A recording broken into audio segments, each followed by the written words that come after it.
Polusi plastik adalah salah satu masalah lingkungan utama yang dihadapi dunia saat ini dengan kurang dari 9% sampah plastik yang didaur ulang. Untuk membantu mengurangi polusi plastik, seorang pengusaha di Kenya mendaur ulang botol plastik untuk dijadikan bangku dan fasilitas-fasilitas tempat duduk di sekolah.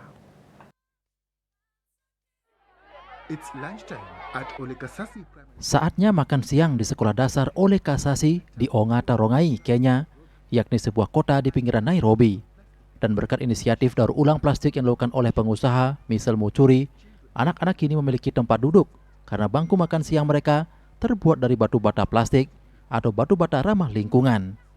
Mucuri mengisi botol plastik dengan pecahan plastik dan pasir, lalu mengompresnya hingga membentuk balok-balok penyusun.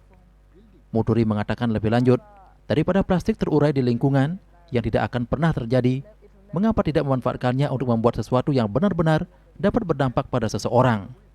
Menurutnya plastik akan bertahan selama jutaan tahun. Untuk membantu meningkatkan kesadaran mereka terhadap lingkungan dan konservasi, siswa ditugaskan mengumpulkan botol-botol yang digunakan untuk membuat ekobrik. Hasil daur ulang sampah plastik tersebut adalah bangku berwarna-warni yang menurut siswa telah mengubah lingkungan sekolah mereka. Seorang guru di SD Ole Kasasi, Domitila Kalondu, juga menyukai bangku-bangku tersebut.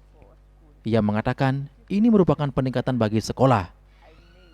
Mucuri yang merupakan lulusan biokimia dari Claremont Colleges di Amerika Serikat mengatakan ia berencana memperluas proyek tersebut ke taman hewan dan tempat-tempat publik lainnya. She says the work has been rewarding. The world produces over 430 million tons of plastic every year. Menurut PBB, dunia memproduksi lebih dari 430 juta ton plastik setiap tahunnya, namun kurang dari 9%-nya didaur ulang. Afrika sangat rentan terhadap dampak negatif polusi plastik karena sektor daur ulangnya baru saja dimulai. Meskipun beberapa negara Afrika, termasuk Kenya, telah melarang penggunaan plastik sekali pakai, para aktivis lingkungan mengatakan masih banyak yang harus dilakukan.